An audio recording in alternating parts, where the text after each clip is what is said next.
الحمد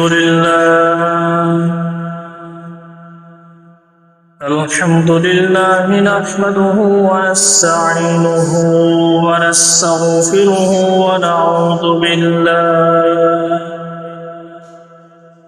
ونعوذ بالله من شرور أنفسنا ومن سيئات أعمالنا. من يهده الله فلا مضل له ومن يضلله فلا هادي له. ونشهد أن لا إله إلا الله وحده لا شريك له. ونشهد أن سيدنا وحبيبنا ومولانا محمدا عبد الله ورسوله الذي أرسله بالحق بشيرا ونذيرا وداعيا إلى الله بإذنه وسراجا وقمرا منيرا.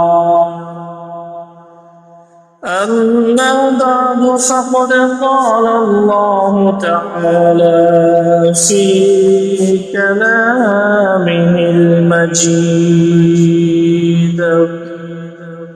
وفي فرقانه الحميد. أعوذ بالله من الشيطان الرجيم. بسم الله الرحمن الرحيم. إن الصلاة كانت على المؤمنين كتابا موقوتا.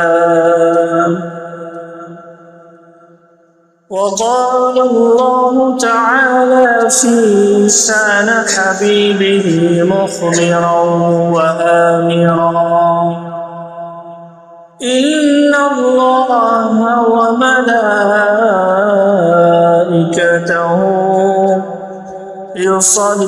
يصلون على النبي يا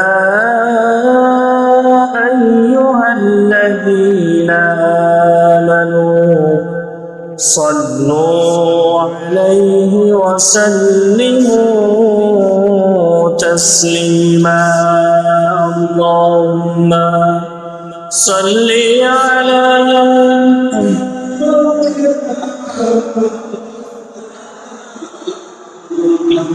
وعلى آل سيدنا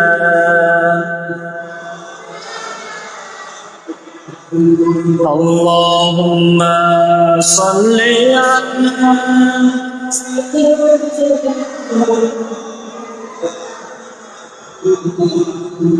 وعلى آل سيدنا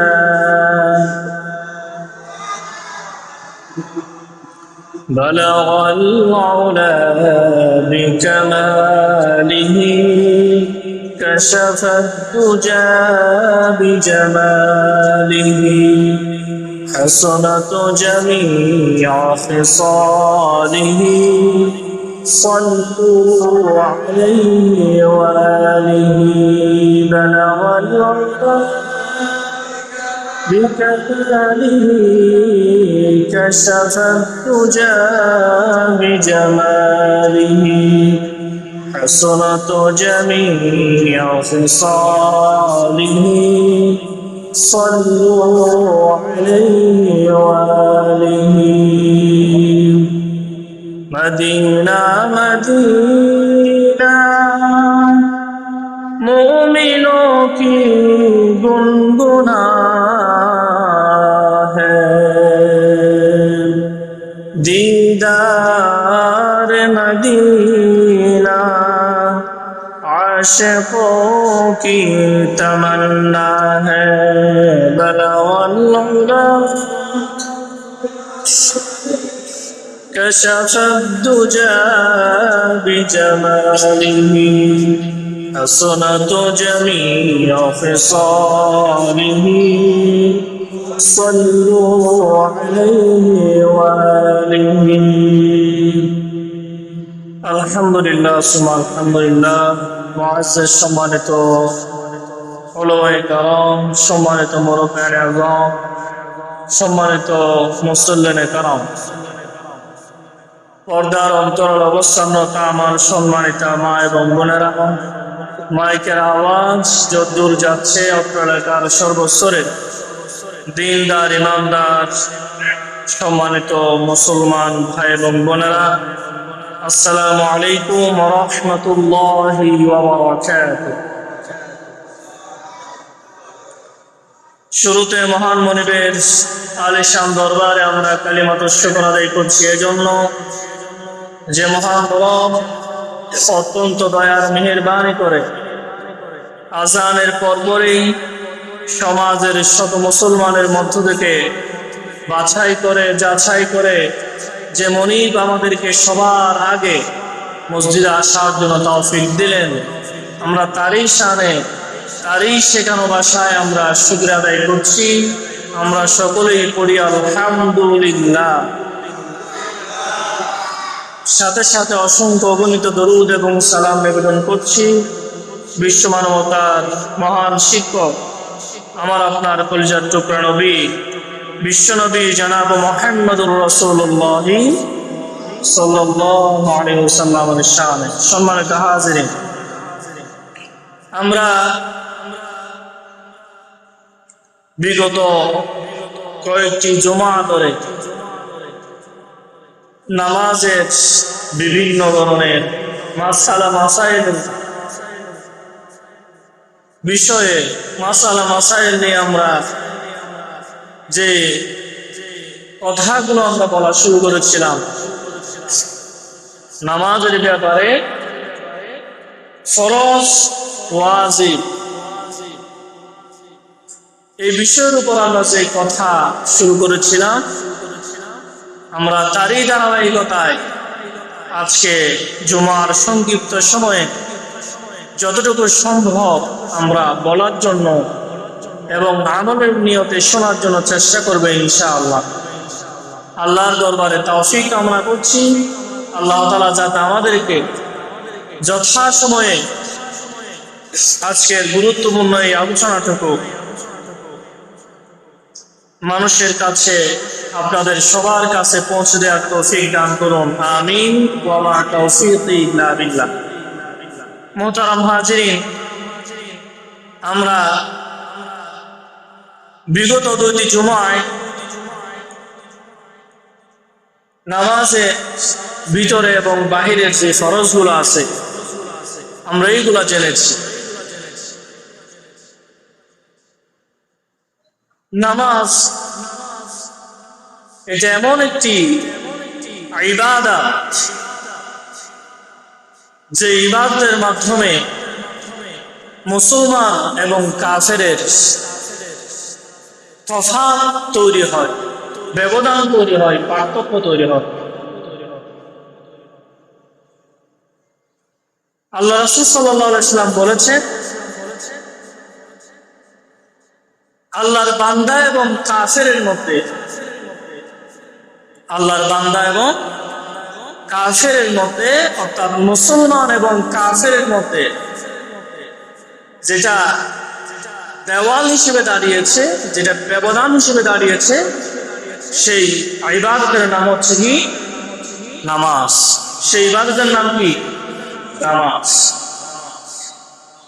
মুমিন মুসলমান যারা তারা আল্লাহর ইবাদত তারা নামাজ আদায় করে, আর যারা কাফের মুশরিক তারা এক আল্লাহর ইবাদত করে না, তারা বিভিন্ন তাদের লালিত পালিত খোদার তারা ইবাদত করে, নাউজুবিল্লাহ বলে, উপাসনা করে।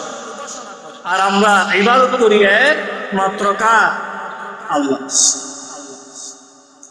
মুহতারাম হাজিরিন, আল্লাহ সুবহানাহু ওয়া তাআলা রাসূল করিম সাল্লাল্লাহু আলাইহি সাল্লামকে মেরাজের মধ্যে যে হাদিয়া দিয়েছিলেন, এই 5 ওয়াক্ত নামাজ আল্লাহ তাআলা রাসূল সাল্লাল্লাহু আলাইহি সাল্লামকে তার উম্মতের জন্য হাদিয়া দিয়েছেন। উম্মতের জন্য হাদিয়া দিয়েছিলেন এই 5 ওয়াক্ত নামাজ। এই নামাজকে আল্লাহ রাসূল সাল্লাল্লাহু আলাইহি সাল্লাম আজকের এই দিন পর্যন্ত নিয়ে আসার জন্য আল্লাহ রাসূল অনেক কষ্ট করেছেন। তার শরীর থেকে রাসূল করিম সাল্লাল্লাহু আলাইহি সাল্লামের দান মুবারক শহীদ হয়েছে, আল্লাহ রাসূলের রক্ত মুবারক জমিনের মধ্যে পতিত হয়েছে। কেন? এই নামাজকে প্রতিষ্ঠিত করার জন্য। আল্লাহ রাসূল তিনি নিজে যুদ্ধের ময়দানে যুদ্ধের সেনাপতির দায়িত্ব পালন করেছেন। কাফের মুশরিকদের বিরুদ্ধে জিহাদ করে যুদ্ধ করে নামাজকে প্রতিষ্ঠিত করেছেন। অসংখ্য অগণিত সাহাবায়ে কেরাম তার রক্ত দিয়েছেন। অসংখ্য অগণিত সাহাবায়ে কেরাম তারা এই জমিনের মধ্যে রক্ত দিয়ে আজকের এই দিন পর্যন্ত আল্লাহ রাসূল সাল্লাল্লাহু আলাইহি সাল্লামের মাধ্যমে আল্লাহ তাআলা এই নামাজকে আজকের এই দিন পর্যন্ত প্রতিষ্ঠিত রেখেছেন। আলহামদুলিল্লাহ বলেন। সম্মানিত হাজিরিন, রাসূল করিম সাল্লাল্লাহু আলাইহি সাল্লামের ওয়াফাতের সময় আল্লাহর হাবিব যখন দুনিয়া থেকে চলে যাবেন, এই দুনিয়া থেকে যাওয়ার সময় রাসূল করিম সাল্লাল্লাহু আলাইহি সাল্লাম একবার হুঁশ হয়, আরেকবার বেহুঁশ। তিনি একবার হুঁশ আরেকবার বেহুঁশ হয়। নামাজের সময় চলে যায়।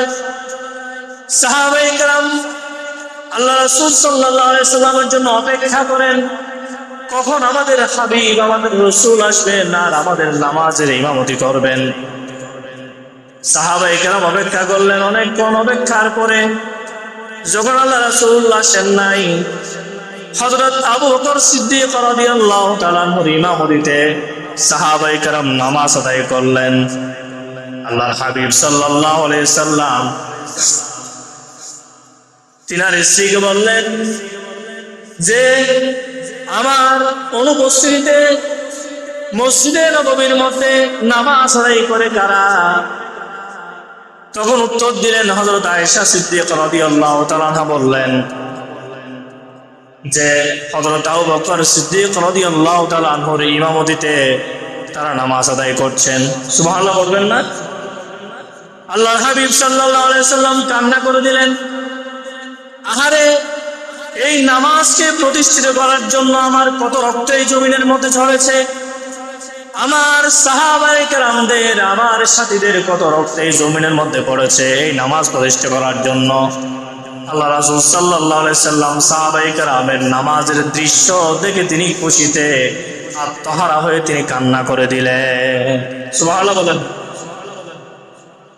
আল্লাহ রাসূলের মৃত্যুর সময় তিনি তার উম্মতদের জন্য কি বার্তা দিলেন? সচরাচর মানুষ যখন মৃত্যুবরণ করে, মানুষের যখন মৃত্যুবরণ হয়, যেই মানুষটি মৃত্যুবরণ করবে সেই মানুষের যদি হোশ থাকে, জ্ঞান থাকে, তখন মানুষটি তার পরিবার পরিজনের কাছে বলে, এ আমার সন্তানেরা, আমার স্ত্রীরা, আমার সন্তানেরা, তোমরা আমার পাশে আসো, আমার কাছে আসো।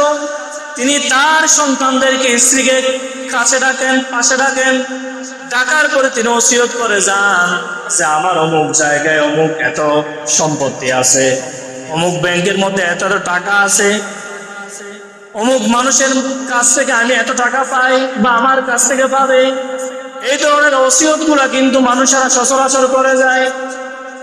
কিন্তু আমার আপনার পেয়ারা নবী হযরত মুহাম্মদুর রাসূলুল্লাহ সাল্লাল্লাহু আলাইহি সাল্লাম যখন মৃত্যুবরণ করবেন, মৃত্যুর আগ মুহূর্তে আল্লাহ রাসূল সাল্লাল্লাহু আলাইহি সাল্লাম তার উম্মতদের জন্য, তার পরিবার পরিজনদের জন্য কোনো জায়গা জমিন রেখে গেছেন নাকি? কোনো জায়গা জমিন রেখে যান নাই, কোনো ধন দৌলত রেখে যান নাই, কোনো টাকা পয়সা রেখে যান নাই। আল্লাহ রাসূল সাল্লাল্লাহু আলাইহি সাল্লাম মৃত্যুর সময় তার স্ত্রীকেও বুঝলেন না, তার কলিজার টুকরা কন্যা হযরত ফাতিমা রাদিয়াল্লাহু তাআলা তাকেও বুঝলেন না। তার মৃত্যুর সময় তিনি তার পরিবার পরিজন, সন্তান সন্ততি, আত্মীয় স্বজন কাউকে বুঝেন নাই। আল্লাহ রাসূল সাল্লাল্লাহু আলাইহি সাল্লাম মৃত্যুর সময় বললেন, আসসালাত আসসালাত ওয়া মা মালাকাত আইমানুকুম। আল্লাহু আকবার বলেন। ও আমার উম্মতেরা, নামাজ তোমরা নামাজ ছেড়ে দিও না, তোমরা নামাজ ছেড়ে দিও না। মৃত্যুর সময় যেখানে মানুষেরা তার পরিবার পরিজনদেরকে খুঁজে ধন দৌলতের কথা বলে, সেই হাবিব, সেই নবী মৃত্যুর সময় বললেন, ও আমার উম্মতেরা, তোমরা নামাজ, এই নামাজকে তোমরা তোমাদের জীবন যাবে, কিন্তু তোমরা এই নামাজকে তোমরা ত্যাগ করবে। আজকে এমন নামাজের মূল্য আমরা বুঝি না, এমন নামাজের মূল্য আমরা বুঝি না। সম্মানিত হাজিরিন, এই নামাজকে বুঝতে হলে, এই নামাজকে আল্লাহর কাছে কবুল করতে হলে নামাজের যে বিধিবিধানগুলো আছে সেই বিধিবিধানগুলো মানতে হবে, জানতে হবে। সেই বিধিবিধানগুলো মানতে হবে, জানতে হবে। সেগুলো জেনে বুঝে তারপরে নামাজ আদায় করলেই সেই নামাজটাকে কবুল করে নেবেন কে?